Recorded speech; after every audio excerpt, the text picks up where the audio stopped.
I knew as a kid that if you got busted by the cops by how bad you fucked up, even though we're from the neighborhood that you get the pass, you had two choices. They're either going to take you out to like a dark alley and beat the ever-loving fuck out of you and drop you back off, or take you in so your dad would beat the ever-loving fuck out of you with the jail record. So if I knew that as a working class white kid, what the fuck do you think black and brown people had to deal with? Jeez, that's so wild. I think like it's funny because I don't think that those cops who are like, those are your choices, like, are that thinking like, well, you need to get beat up so that you won't do it again. I think they're going, hey, we get to beat someone up. We love beating someone up. You know, like, hey, if you want to, we can take care of this right here in whatever the county is. But you know what I mean?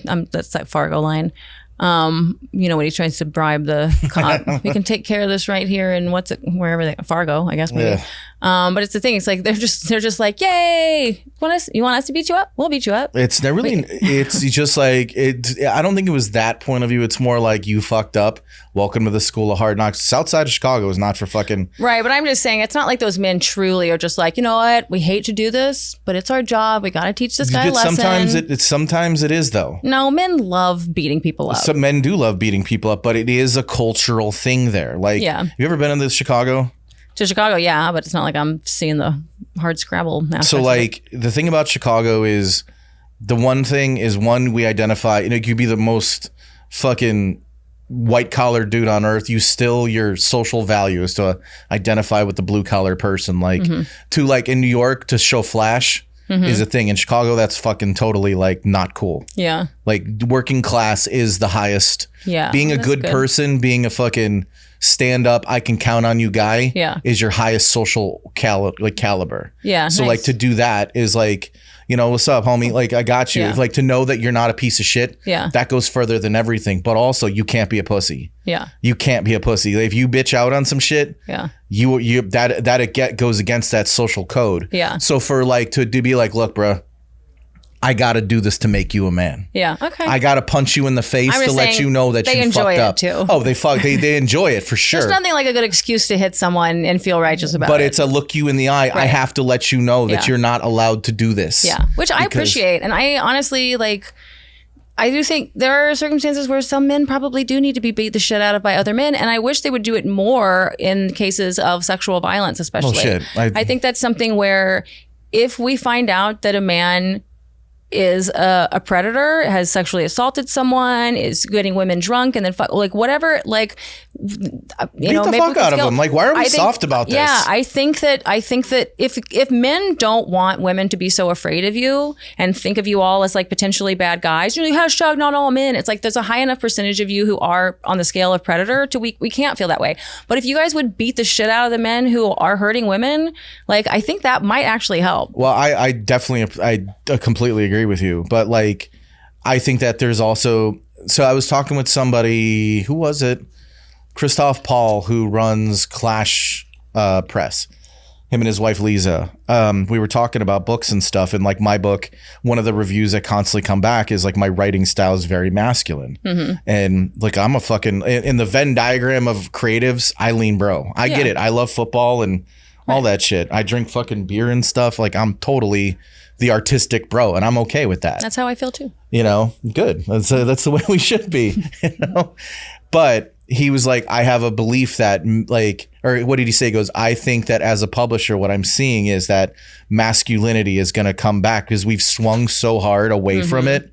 That like, oh, it's not great and all this other shit. Like he's like, I think masculinity is going to come back in a big way, because there are positive aspects to masculinity. It's not all toxic, and in fact, we need good masculinity to fight the toxic masculinity. Yeah, I believe in chivalry. I believe we need to, we all needed to explore these things and figure out what's the baby, what's the bathwater. Should men open doors for us? Yes, exactly. The issue is there is a way in which sometimes when men carry everything for women, you literally are getting stronger every time you do that. And we are not taking the opportunity to get stronger. So there are ways in which I'm like, okay, women can be, or you got to let the little boy lesbian ones also carry some stuff. Sure. There's things like that to get, but like opening the door, I think is a sweet thing. Now it gets to the point where like, do we pull the chair? Because it can be a little ownership-y. I don't, but that's so not. But I'm saying we do need to think about these things. That just shit doesn't cross our mind at all. So like I have a mother and my mom and dad have been together forever.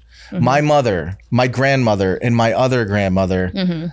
This was 3 women, my aunt who's like my other mother, and my mom. My mom is my favorite person in the whole world. Yeah. All of those women. So I was brought up with like very strong women who like were the fucking best. Yeah. My mom and my aunt are fucking the best. The woman I'm involved with now that I think she's my girlfriend. I don't know. We have like a whole thing. She's very feminist. I don't understand men and women. Yeah. It's just, we had a friendship and it evolved in a way that we never expected. And we're kind of seeing what's happening. So you're fucking, but so neither of you are sure. So you're dating right now. No. We were friends for a really long time. She went through a lot of like really deep personal shit, like her dad died and stuff. And then I almost killed in a car accident in May. And that like pushed us very, very close together. And now we're just kind of negotiating like, what does a completely new us look like? Yeah. It's, I think we're dating. Like we just kind of like are very soft touch on, because we love each other. We'll both tell you we love each other. But she's like hardcore feminist. But she also loves the fact that like, she came over to the house and I carried her laundry. You know, like I opened doors for her. But like, you don't really know what feminist means. Like it seems like every feminist means something different by it. So it's like when you say hardcore, I'm like, hardcore, what kind of feminist? No, she's just very, upfront about like different, like how like a lot of she was a bikini kill feminist, I should say, like very Kathleen Hanna. That was like, huh? I don't even know what's bikini like kill. Like bikini kill is like the preeminent. You ever heard of the Riot Girls? Yeah. Like she started all that shit. Okay. And so that's like very like influenced by like, women have their place and, we don't need to be controlled by men and all that other shit, which is great. I'm all for that. But like I said, it's just in my mind, my mother will literally stand at a door and make you like open the door for me.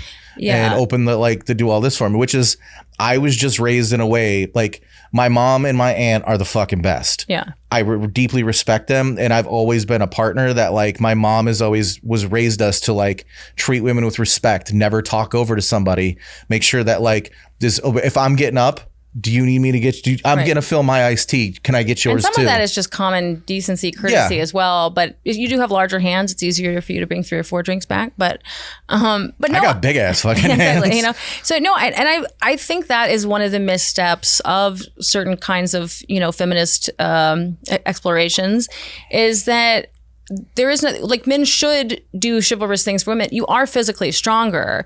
And so like it makes sense for us to like utilize that. We aren't as strong or fast as y'all in all these kinds of ways because our bodies have evolved to be able to create and produce life, and we go through, there's so much that costs to be able to potentially make a baby. Even if you never do, we're still carrying the burden for 99% of the baby making process. And so men should show some fucking chivalry for that. Like, you're supposed to respect women and say, and help us. You should help us move our furniture. You should. But like, none of this crosses through my head whatsoever. Like now, like we're friends now. Like this is it. Every time I see you, I'll always offer you a hug. Like, what's up, Arielle? Oh my God, fuck yeah. And then like, if you're like, hey, can you help me out with something? I got you. You're my girl. I got you.